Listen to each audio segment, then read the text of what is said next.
ಜನಪ್ರತಿನಿಧಿಯಾಗಿ ನಮ್ಮ ಪ್ರತಿಭಟನಾ ಸ್ಥಳಕ್ಕೆ ಬಂದಿದ್ದೀರಾ, ತುಂಬ ಹೃದಯದ ಅಭಿನಂದನೆಗಳು ಸರ್. ಮತ್ತೆ ನಿಮ್ಮ ಮೂಲಕ ನೀವು ಜನಪ್ರತಿನಿಧಿ ಆಗಿದ್ದೀರಾ, ಮತ್ತೆ ಅಧಿವೇಶನದಲ್ಲಿ ಭಾಗವಹಿಸಿದ್ರೆ ನಿಮ್ಮ ಮುಖಾಂತರ ಸರ್ಕಾರಕ್ಕೆ ಒಂದು ಎಚ್ಚರಿಕೆ ಕೊಡ್ತಾ ಇದ್ದೀವಿ. ನಮ್ದು 2 ಬೇಡಿಕೆ ಇದೆ. LKG ಇಂದ 5ನೇ ಕ್ಲಾಸ್ ಗಂಟ ಆಯಾ ಊರಲ್ಲೇ ಗುಣಮಟ್ಟದ ಶಿಕ್ಷಣ ಕೊಡಬೇಕು, ಮೂಲಭೂತ ಸೌಕರ್ಯ ಕೊಡಬೇಕು. 6ನೇ ಕ್ಲಾಸಿಂದ 12ನೇ ಕ್ಲಾಸ್ ಗಂಟ ಪ್ರತಿಯೊಂದು ಪಂಚಾಯತಿಲೂ CBSE ಗುಣಮಟ್ಟ ನವೋದಯ ಸ್ಕೂಲ್ ತರ ವಸತಿ ಶಾಲೆ ಕೊಡಬೇಕು. ಈ ತರ ಕೊಟ್ಟರೆ ನಮ್ದು 99% ಸೋಲ್ ಆಗುತ್ತೆ. LKG ಇಂದ 5ನೇ ಕ್ಲಾಸ್ ಗಂಟ ಆಯಾ ಊರಲ್ಲೇ ಓದ್ಕೋತಾರೆ. 6ನೇ ಕ್ಲಾಸಿಂದ 12 ವಸತಿ ಶಾಲೆ ಏನಕ್ಕೆ ಅಂದ್ರೆ ನಾವೆಲ್ಲ ನೋಡಿದ್ದೇವೆ, ಎಲ್ಲ ಹಳ್ಳಿಲೇ ಇರೋದು. ಪೇರೆಂಟ್ ಎಲ್ಲ ಇಂಡಿಸಿಪ್ಲಿನ್ ಇರ್ತಾರೆ. ಪುನಃ ಟ್ಯೂಷನ್ ಯಾವ ಸಮಸ್ಯೆ ಆಗಬಾರ್ದು. ಮತ್ತೆ ಎಲ್ಲ ಕೃಷಿ ಕಾರ್ಮಿಕರು ಅದಕ್ಕೋಸ್ಕರ ಮಾಡಬೇಕು. ಅಕಸ್ಮಾತ್ ಡಿಸೆಂಬರ್ 31 ಒಳಗಡೆ ಇದ್ರ ಬಗ್ಗೆ ಏನಾದ್ರು ನಿರ್ಧಾರ ತಗೊಳ್ಳಿಲ್ಲ ಅಂದ್ರೆ ಜನವರಿ 26ನೇ ತಾರೀಕು ಎಲ್ಲ ದಯವಿಟ್ಟು STMC ಅಧ್ಯಕ್ಷರಿದ್ದಾರೆ, 31 ಜಿಲ್ಲೆಯಲ್ಲಿ ಇದ್ದಾರೆ, 224 ತಾಲೂಕಲ್ಲಿ ಇದ್ದಾರೆ, 41,000 42,000 ಬರೀ ಅಧ್ಯಕ್ಷ ಸಿಗ್ತಾರೆ ನಮಗೆ ರಾಜ್ಯದಲ್ಲಿ. ಅವ್ರಿಗೆಲ್ಲ ಏನ್ ಕರೆ ಕೊಡ್ತೀವಿ ಅಂದ್ರೆ 31ನೇ ತಾರೀಕು ಒಳಗಡೆ ಏನಾರ ನಮ್ಮ 2 ಬೇಡಿಕೆ ಈಡೇರಿಸಿಲ್ಲ ಅಂದ್ರೆ ಜನವರಿ 26ಕ್ಕೆ ನಮ್ಮ ದೇಶಕ್ಕೆ ಪ್ರಜಾಪ್ರಭುತ್ವ ಬಂದು 75 ವರ್ಷ ಆಗುತ್ತೆ. ದೇಶಕ್ಕೆ ಸಂವಿಧಾನ ಬಂದು 75 ವರ್ಷ ಆಗುತ್ತೆ. 75 ವರ್ಷ ಆದ್ರೂ ನಮಗೆ ಮೂಲಭೂತ ಸೌಕರ್ಯ ಕೊಟ್ಟಿಲ್ಲ. ಆರ್ಟಿಕಲ್ 21 ಏನ್ ಕೊಟ್ಟಿದ್ದಾರೆ ಅದನ್ನ ಮೂಲಭೂತ ಸೌಕರ್ಯ ಕೊಟ್ಟಿಲ್ಲ. ಅವತ್ತು ನಾವು ರಾಜ್ಯಾದ್ಯಂತ 224 ತಾಲೂಕು ಕ್ಷೇತ್ರ 31 ಜಿಲ್ಲಾ ಕೇಂದ್ರದಲ್ಲಿ ಬಲಗೈಲಿ ರಾಷ್ಟ್ರಧ್ವಜ ಇರುತ್ತೆ, ಎಡಗೈಲಿ ಕಪ್ಪು ಬಾಟ ಪ್ರದರ್ಶನ ಮಾಡ್ತೀವಿ. ಕಪ್ಪು ಬಾಟನ ಯಾರು ಪ್ರದರ್ಶನ ಮಾಡ್ತಾರೆ? ಸರ್ಕಾರಿ ಶಾಲೆ ಓದ್ತಾರೆ ಮಕ್ಕಳು, ಪೇರೆಂಟು. ನೋಡೋಣ FIR ಯಾರ ಮೇಲೆ ಹಾಕ್ತಾರೆ, ಯಾವ ರೀತಿ ತಡೀತಾರೆ ನೋಡೇ ಬಿಡೋಣ. ಅವತ್ತು ಯಾವತ್ತು ಸರ್ಕಾರಿ ಶಾಲೆಗೆ ಮಕ್ಕಳನ್ನ ಸ್ಕೂಲ್ ಕಳ್ಸಲ್ಲ. ಎಲ್ಲ ಜಿಲ್ಲಾ ಕೇಂದ್ರ ತಾಲೂಕು ಕೇಂದ್ರದಲ್ಲಿ ಬಲಗೈಲಿ ರಾಷ್ಟ್ರಧ್ವಜ ಇರುತ್ತೆ. ನಮಗೆ ಗೌರವ ಇದೆ ಪ್ರಜಾಪ್ರಭುತ್ವ ಮೇಲೆ. ಇದ್ರ ಮೇಲೆ ಕಪ್ಪು ಬಾಟ ಪ್ರದರ್ಶನ ಕೊಡ್ತೀವಿ ಅಂತ ನಿಮ್ಮ ಮೂಲಕ ಸರ್ಕಾರಕ್ಕೆ ಎಚ್ಚರಿಕೆ ಕೊಡ್ತಾ ಇದ್ದೀವಿ ಸರ್. ಸಂತೋಷ ಸರ್. ಅವ್ರ ಬಗ್ಗೆ ನಾನೇನು ರಾಜಕಾರಣದಲ್ಲಿ ಹೆಲಿಕಾಪ್ಟರ್ ಬಂದಿಲ್ಲ, ಗೊತ್ತಲ್ಲ. ಕೆಲ ಮಟ್ಟದಿಂದ ಬಂದಿದ್ದೆ. ಅದಷ್ಟು ಹೋರಾಟ ಮಾಡಿದ್ದು ನಮಗೆ ಗೊತ್ತಿಲ್ಲ. ನಾನೊಬ್ಬ ಕಾರ್ಪೊರೇಟರ್ ಆಗಿ 6ನೇ ಸಲ ಹೋಗಿದ್ದೆ ಕರ್ನಾಟಕ ಲಾ ಮುನ್ಸಿಪಾಲಿಟಿ. ಹೋರಾಟ ನಾನು ಕೂಡ ಭಾಳಷ್ಟು ಮಾಡಿದ್ದೆ. ಹೋರಾಟ ಮಾಡೋದು ನಿಮ್ಮ ಹಕ್ಕು, ಕರ್ತವ್ಯ ಮಾಡಿ. ಆದರೆ ಯಾವುದು ಭ್ರಮೆಯಲ್ಲಿ ಡಿಸೆಂಬರ್ 31ನೇ ತಾರೀಕು ಒಳಗಡೆ ಆಗುತ್ತೆ ಅಂತ ಅಂದ್ಕೊಳ್ಬೇಕು. ಡಿಸೆಂಬರ್ 31ನೇ ತಾರೀಕು ಏನೇನಾಗಬೇಕು ಗೊತ್ತಿಲ್ಲ ಅಂತ ಈಗ ಯಾವುದು ಮ್ಯಾಜಿಕ್ ಬ್ಯಾಂಕ್. ಆಮೇಲೆ 2ನೇದು 31ನೇ ತಾರೀಕು ಆಗ್ತಿದ್ರೆ ಜನವರಿ 26ನೇ ತಾರೀಕು ಬಂದಿದ್ದಾಗ ನೀವು ಮಾಡಿ ಹೋರಾಟ ಮಾಡೋ ಅಗತ್ಯ ಇದೆ. ಅದು 26ನೇ ತಾರೀಕೆಲ್ಲ ಮಾಡಬಹುದು.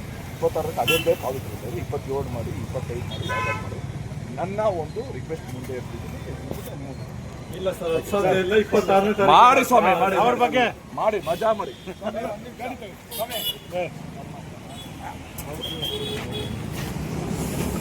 ಎಲ್ಲ ಹೋರಾಟಗಾರರಿಗೆ ಇನ್ನೊಂದ್ಸಲ ಇದು ಮಾಡ್ತಾ ಇದ್ದೀನಿ. ನಾವೇನಾದ್ರು ಇದೇ ರೀತಿ ಚಳವಳಿ ಕೂತ್ಕೊಂಡು 30 ದಿನ ಉಪವಾಸ ಕೂತ್ಕೊಂಡು ಯಾರು ನಮ್ಮ ಮೂಸ್ಕೊಡಲ್ಲ, ಯಾರು ನಮಗೆ ತಿರುಗಿ ನೋಡಲ್ಲ. ಅವ್ರೇನಕ್ಕೆ 25ನೇ ತಾರೀಕು ಮಾಡಿ, 27ಕ್ಕೆ ಮಾಡಿ ಅಂದ್ರೆ ಅವತ್ತು ಯಾರು ಮೂಸ್ಕೊಡಲ್ಲ ನಮ್ಮನ್ನ. ಗಣರಾಜ್ಯೋತ್ಸವ ದಿನ ಆದ್ರೆ ಎಲ್ಲ ಕಣ್ಣು ಗಿಣ್ಣು ಎಲ್ಲ ಇದಿರುತ್ತೆ. ಇಲ್ಲ ಪೊಲೀಸ್ ಇಲಾಖೆಯವರು ಇರ್ತಾರೆ. ಸೊ ಅದಕ್ಕೆ ಜನವರಿ 26ನೇ ತಾರೀಕು ಸರ್ಕಾರ ನಮ್ಮ ಬೇಡಿಕೆ ಅದೇನು ದೊಡ್ಡ ವಿಷಯ ಅಲ್ಲ. 2 ಲ್ಯಾಂಗ್ವೇಜ್ ಕೊಡೋಕ್ಕೇನು ಇದೆ, ಟೆಕ್ಸ್ಟ್ ಬುಕ್ ಕೊಟ್ಬಿಟ್ಟು ಪಾಠ ಮಾಡೋದು. ಅದಕ್ಕೇನು ಇದರಿಂದ ಸಮುದ್ರದಿಂದ ಮುತ್ತೋಗ ಅಂತ ಹೇಳ್ತಾ ಇದ್ದೀನಿ ಇವನ್ಗೆ, ಯಾರಿಗೆ ಶಿಕ್ಷಣ ಸಚಿವನ್ಗೆ ಬುಕ್ ಕೊಟ್ಬಿಟ್ಟು ಪಾಠ ಮಾಡಕ್ಕೆ ಹೇಳ್ಬೇಕು ಅಷ್ಟೇ. ಅದ್ಬಿಟ್ಟು ಇನ್ನೇನು ಬ್ರಹ್ಮವಿದ್ಯೆ ಇಲ್ಲ. ಇದನ್ನು ಮಾಡೋಕ್ಕಾಗಲ್ಲ ಅಂದ್ರೆ ಏನಕ್ಕೆ? ಅದರಿಂದ ಎಲ್ಲ ಹೋರಾಟಗಾರರು ಮತ್ತೆ ಎಲ್ಲ STMC ಅಧ್ಯಕ್ಷರು ದಯವಿಟ್ಟು 26ನೇ ತಾರೀಕು ಇವ್ರೇನಾರ ನಮ್ಗೇನೋ ಸರಿಯಾಗಿ ರೆಸ್ಪಾನ್ಸ್ ಮಾಡಿಲ್ಲ. 224 ತಾಲೂಕು ಕೇಂದ್ರ, 31 ಜಿಲ್ಲಾ ಕೇಂದ್ರದಲ್ಲಿ ಬಲಗೈ ರಾಷ್ಟ್ರಧ್ವಜ ಇರಲಿ. ಸಂವಿಧಾನ ಬಗ್ಗೆ ಗೌರವ ಇದೆ, ಪ್ರಜಾಪ್ರಭುತ್ವ ಬಗ್ಗೆ ಗೌರವ ಇದೆ. ಎಡಗೈ ಇಲ್ಲಿ ಕಪ್ಪು ಬಾಟ ತಗೊಂಡು ಸರ್ಕಾರದಿಂದ ಕಪ್ಪು ಬಾಟ ಸರ್ಕಾರಕ್ಕೆ, ರಾಷ್ಟ್ರಧ್ವಜ ನಮ್ಮ ದೇಶಕ್ಕೆ, ನಮ್ಮ ಸಂವಿಧಾನಕ್ಕೆ, ನಮ್ಮ ಪ್ರಜಾಪ್ರಭುತ್ವ. ಆ ರೀತಿ ಪ್ರದರ್ಶನ ಮಾಡೋಣ. ಸರ್ಕಾರಿ ಶಾಲೆ ಮಕ್ಕಳು ಕೇಳಿ ಮಾಡ್ಸೋಣ. 224 ಕ್ಷೇತ್ರದಲ್ಲಿ ಕಳಂಕ ಬಂದ ಸರ್ಕಾರಕ್ಕೆ ಬರುತ್ತೆ, ನಮ್ಗೆಲ್ಲ. ಮತ್ತೆ ಇನ್ನೊಂದು ಕಪ್ಪು ಬಾಟ ಪ್ರದರ್ಶನ ಮಾಡೋರು FIR ಆಗುತ್ತೆ ಅಂತ ಆ ಥರ ಏನು ಭ್ರಮೆ ಇಲ್ಲ. ಅದು ಮೂಲಭೂತ ಹಕ್ಕು. 19.1 ಆರ್ಟಿಕಲ್, ಸಂವಿಧಾನದ ಆರ್ಟಿಕಲ್ 19.1 ಪ್ರಕಾರ ನಮ್ದು ಶಾಂತ ರೀತಿಯಲ್ಲಿ ಕೂತ್ಕೊಂಡು ಎಲ್ಲಿ ಬೇಕಾದ್ರೂ ಪ್ರೊಟೆಕ್ಟ್ ಮಾಡೋದು. ದೇಶದಲ್ಲಿ ಯಾವುದೇ ಮೂಲೆ ಕೂತ್ಕೊಂಡು ಪ್ರೊಟೆಕ್ಟ್ ಮಾಡ್ಬೋದು, ಆದರೆ ಜನಸಾಮಾನ್ಯರಿಗೆ ತೊಂದರೆ ಕೊಡಬಾರ್ದು. ಅದು ನಮ್ಮ ಮೂಲಭೂತ ಹಕ್ಕು. ಮತ್ತೆ ಕಪ್ಪು ಬಾಟ ಅಂತ ಹೇಳ್ತಾ ಇದ್ರಲ್ಲ, ಕಪ್ಪು ಬಾಟ ಮುಖ್ಯಮಂತ್ರಿಗೂ ತೋರಿಸ್ಬೋದು. ಹಿಡ್ಕೊಂಡು ಮುಖದ ಮೇಲೆ ಬೀಸಿ, ಹಿಂಗೆ ಗಾಳಿ ಬೀಸ್ತಾರಲ್ಲ ಆ ಥರ ಬೀಸಿ. ಅದು ಏನು ಕಾನೂನು ಬಾಹಿರಲ್ಲ. ಯಾಕಂದ್ರೆ 2024 ನವೆಂಬರಲ್ಲಿ ಕೇರಳ ಹೈಕೋರ್ಟ್ ತೀರ್ಪು ಕೊಟ್ಟಿದೆ. ಯಾಕಂದ್ರೆ ಕಪ್ಪು ಬಾಟ ಪ್ರದರ್ಶನ ಮಾಡಿದ್ರೆ ಅಂದ್ಬಿಟ್ಟು FIR ಹಾಕಿದ್ರು ಅವ್ರ ಮೇಲೆ. ಕೋರ್ಟ್ ತೀರ್ಪು ಕೊಟ್ಟಿದೆ, ಅದು ಕಾನೂನುಬದ್ಧವಾಗಿದೆ. ಅದರಿಂದ ಎಲ್ಲರೂ ಧೈರ್ಯವಾಗಿ ಮಾಡಿ. ಸರ್ಕಾರಿ ಶಾಲೆ ಮಕ್ಕಳ ಕೈಯಲ್ಲಿ ಬಲಗೈಲಿ ರಾಷ್ಟ್ರಧ್ವಜ, ಎಡಗೈಲಿ ಕಪ್ಪು ಬಾಟ ಕೊಡಿ. ನೋಡೋಣ ಅದೇನ್ ಮಾಡ್ತಾರೆ, ಯಾರ ಮೇಲೆ FIR ಹಾಕ್ತಾರೆ. ಪೂರ್ತಿ ಸರ್ಕಾರಿ ಶಾಲೆ ಮಕ್ಕಳ ಮೇಲೆ ಹಾಕ್ತಾರೆ, ನೋಡೇ ಬಿಡೋಣ. ಸರ್ಕಾರಕ್ಕೆ ಒಂದು ಸವಾಲು ಹಾಕೋಣ. ಇಲ್ಲಾಂದ್ರೆ ನೋಡಿ, ನಮ್ಮ ಮಕ್ಳಿಗೆ ನಮ್ಮ ವಯಸ್ಸಾಗಿ ಇರ್ತಾರೆ. ನಾವು ಹಿಂಗೆ ಏನಾದ್ರು ಭಜನೆ ಮಾಡ್ತಾ ಕೂತ್ಕೊಂಡ್ರೆ ನಮ್ಮ ಮಕ್ಳಿಗೆ ನಮ್ಮ ವಯಸ್ಸಾಗಿ ಹಿಂಗೆ ಕೂತಿರ್ತಾರೆ.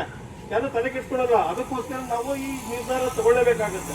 ಅದರಿಂದ ದಯವಿಟ್ಟು ಎಲ್ಲ ಹೋರಾಟಗಾರರು ಆಯಾ ತಾಲೂಕು ಯಾರು ಇಲ್ಲ, ಅದೆಲ್ಲ ದುಡ್ಡು ಖರ್ಚಾಗಿದೆ. ನೀವು ಅಲ್ಲಿಂದ ಬಂದಿರೋ ದುಡ್ಡು ಖರ್ಚು ಮಾಡ್ಕೊಂಡು ಟೈಮ್ ಮಾಡ್ಕೊಂಡು ಅದೇನು ಸಮಸ್ಯೆ ಆಗಲ್ಲ. ದಯವಿಟ್ಟು ನಿಮ್ಮ ತಾಲೂಕಲ್ಲಿ 26ನೇ ತಾರೀಕು ಅವರು ರಾಷ್ಟ್ರಧ್ವಜ ಹಾರಿಸಿ ನಾವು ರಾಷ್ಟ್ರಧ್ವಜ ಕೈ ಹಿಡ್ಕೊಂಡು ಕಪ್ಪು ಬಾಟ ಪ್ರದರ್ಶನ ಮಾಡೋಣ. ಎಲ್ಲ 224 ಸ್ಥಳದಲ್ಲಿ ಗೊತ್ತಾಗಬೇಕು ಸರ್ಕಾರಕ್ಕೆ, ಪೂರ್ತಿ ದೇಶದ ತಿರುಗಿ ನೋಡುತ್ತೆ ನಾವೇನೋ ಆ ಥರ ಮಾಡಿದ್ರೆ.